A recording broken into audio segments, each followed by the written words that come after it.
Assalamualaikum warahmatullahi wabarakatuh. Perkenalkan, nama saya Imam Mutakin. Saya dari SMK Sultan Agung Jember, mengajar kelas 10 TKRU. Materi yang saya sampaikan adalah materi menghindari sikap berpoya-poya, riya, sum'ah, takabur, dan hasud. Adapun tujuan pembelajarannya, materi tentang menghindari sikap berpoya-poya, riya, sum'ah, takabur, dan hasud adalah untuk membentuk karakter peserta didik yang berakhlak mulia dan menjauhi perilaku tercela. Berikut adalah tujuan pembelajaran yang dapat dirinci berdasarkan setiap sikap tercela.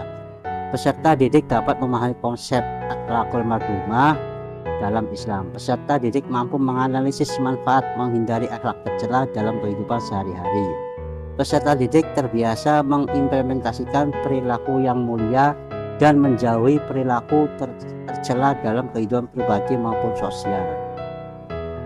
Latar belakang tujuan pembelajaran materi menghindari sikap berpoya-poya, riya, sum'ah, takabur, dan hasud adalah untuk membentuk karakter siswa yang berakhlak mulia, memiliki kesadaran dan dampak negatif perilaku tersebut, serta membiasakan diri bersikap rendah hati dan bersyukur sehingga mampu menjalani hidup yang lebih bermakna dan seimbang sesuai ajaran Islam.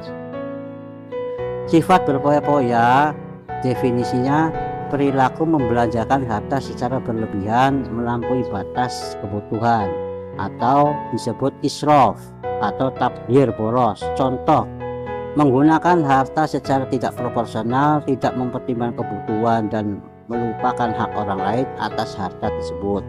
Cara menghindarinya, membelanjakan harta sesuai kebutuhan dan skala prioritas, membiasakan bersedekah dan membantu orang lain, bergaya hidup sederhana, selalu bersyukur atas nikmat Allah, bertindak selektif dan terencana dalam penggunaan harta.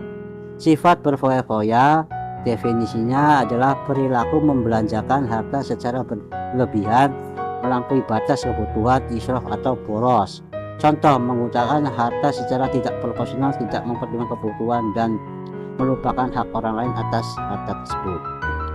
Cara menghindarinya, membelanjakan harta sesuai kebutuhan dan skala prioritas, membiasakan bersedekah dan membantu orang lain, bergaya hidup sederhana, selalu bersyukur atas nikmat Allah, bertindak selektif dan terencana dalam penggunaan harta.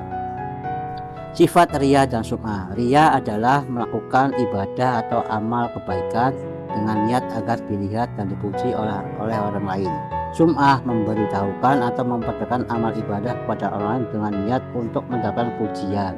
Cara menghindarinya, meluruskan niat agar ikhlas hanya karena Allah, menyadari diri sebagai hamba Allah, memohon pertolongan Allah, mengingat kematian, atau membiasakan hidup sederhana dan tidak mengungkit amal baik. Sifat takabur. Definisi takabur adalah sifat sombong dan merasa lebih tinggi atau lebih baik dari orang lain. Dampak negatifnya, merendahkan orang lain, dapat memicu iri dan dengki. Cara menghindarinya yaitu bersikap rendah hati, mengutamakan kepentingan umum, meyakini keadilan Allah, dan memperbanyak rasa syukur. Sifat hasad. Definisi hasad ialah sifat tidak senang melihat kebahagiaan orang lain, bahkan nikmat orang lain itu hilang. Cara menghindarinya ialah meyakini keadilan Allah, mengutamakan persaudaraan, mendahulukan kepentingan umum.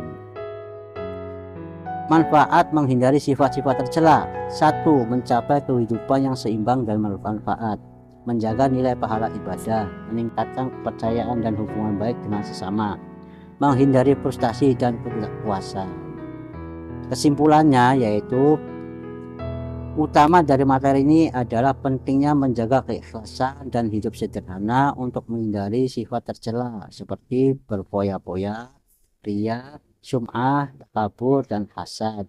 Sifat-sifat ini dapat merusak amal ibadah, menimbulkan masalah sosial seperti iri dan dengki, serta menjauhkan manusia dari ketenangan hati dan kebahagiaan akhirat. Cara menghindarinya adalah dengan meluruskan niat hanya kepada Allah Subhanahu wa Ta'ala, bersyukur atas nikmat, dan memiliki kesadaran bahwa hidup di dunia ini hanya sementara. Sekian presentasi dari saya. Saya akhiri. Wassalamualaikum warahmatullahi wabarakatuh. Gus.